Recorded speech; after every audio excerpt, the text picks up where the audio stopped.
New efforts to turn the tide and hold the district's juvenile detention center accountable for repeat offenders.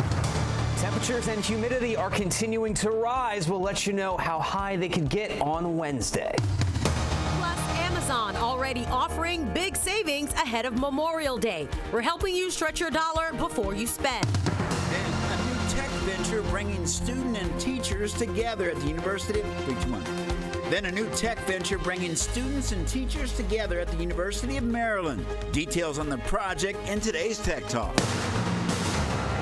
You're watching the station covering all of the DMV. This is DC News Now.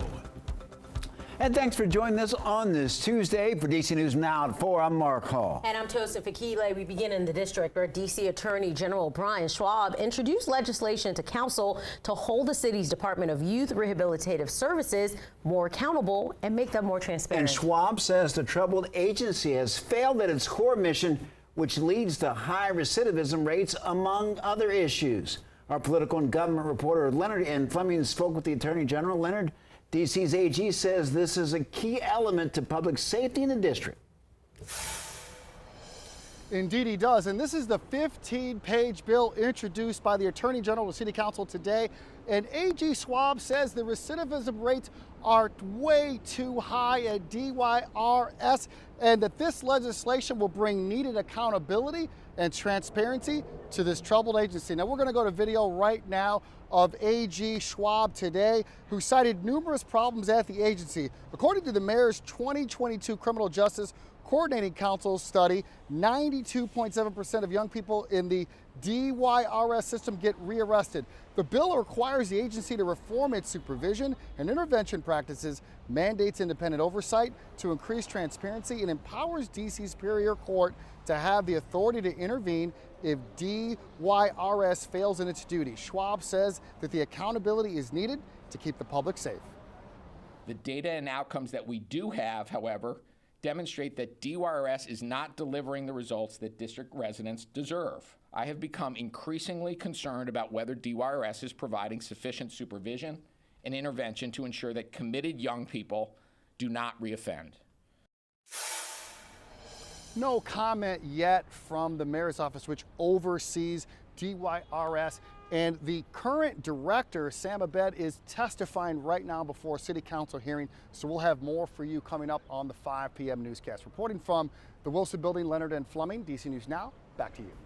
All right, Leonard, thank you for bringing us that story. And we have an update this afternoon. Prince George's County Police say 2 people are in custody for gun offenses. They're believed to be connected to yesterday's shooting of the DC police captain. That incident happened yesterday. Rashid Thorne and William Walker IV were arrested after they crashed their cars in Landover following a chase. Police say they recovered a gun nearby. DC police say the officer is expected to survive. What do you think of this weather? I gotta ask you. I mean, it makes you want to sing. That's how good it is. I'm not going to. Okay. I'm not going to. Hey, we're taking a live look outside before, you start to sing, and my goodness, another sunny day. Can't complain. Let's head over now to meteorologist Damon Matson with a check on the forecast. Damon, let's just appreciate the day that we're enjoying. And a round of applause.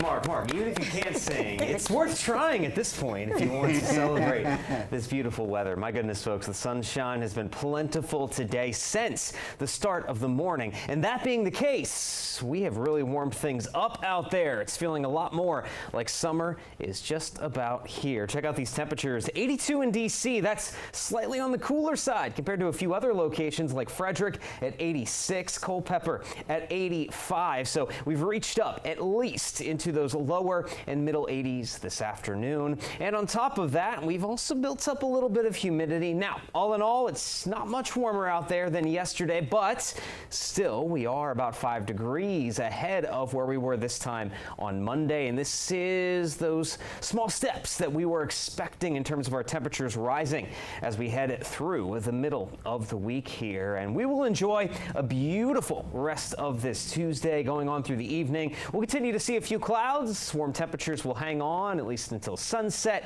and then we'll drop down into the 60s by the later evening and early overnight hours, remaining calm and relatively clear. Now, it's not going to stay this calm for much longer. When could we start to spark up a few showers and storms with all of this heat and humidity? We'll have a full look at your forecast coming up here in just a bit.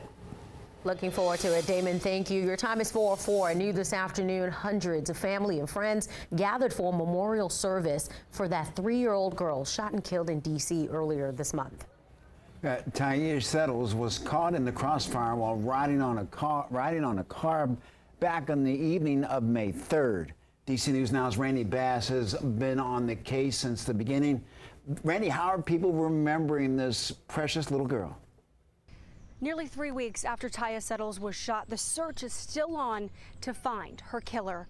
Photos, balloons, stuffed animals, and flowers all sit here for her along Hartford Street Southeast, an emotional reminder of her short life and the long road ahead to find the people responsible. 3-year-old Tyesha Settles, remembered by family and friends today.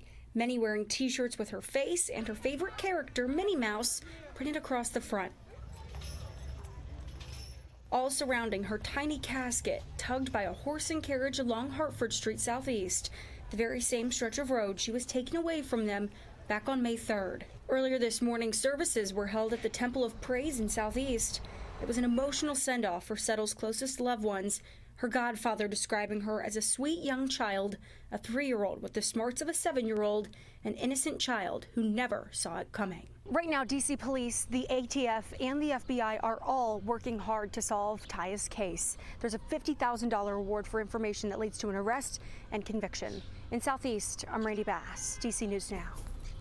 Randy, thank you. Over to Baltimore. That cargo ship that caused the collapse of the Key Bridge, the Dolly, is expected to head to Norfolk in the coming weeks. Maryland Governor Wes Moore says the Dolly will stay in Baltimore for 4 to 6 weeks. Then it'll be sent to Norfolk for repairs. That is according to a spokesperson for the company, Synergy Marine. The spokesperson says the Dolly crew is working with the FBI to determine why that collapse happened. In the weeks after the collapse, the FBI seized more than 20 smartphones from crew members. Since then, Synergy Marine says the crew was given new phones to contact loved ones.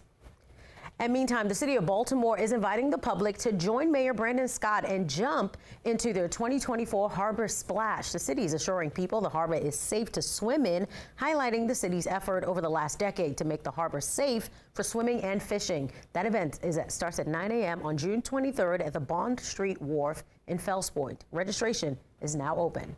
In a ceremonial bill signing, Virginia Governor Glenn Youngkin signing 2 bills into law aimed at helping kids avoid foster care. The bill would prioritize placing kids with family. The bill creates the Parental Child Safety Placement Program, and if a child needs to be removed from their biological parent's home, family members or close family friends will be allowed to accept guardianship of the child after being properly screened. The agreement, which would be facilitated by social services, would need to be signed off on by both the biological parent and a caregiver. The agreement would last for 90 days. And after 90 days, an evaluation will take place. Child Protective Services will have to convene a work group and speak with the parents, the caretaker, and a whole range of professionals to determine what's in the best interest of the child. And the bills will also allow kinship caregivers to access financial aid and other services to ensure the child is being properly taken care of. UMD seniors are going to try to walk across the graduation stage tonight for the second time.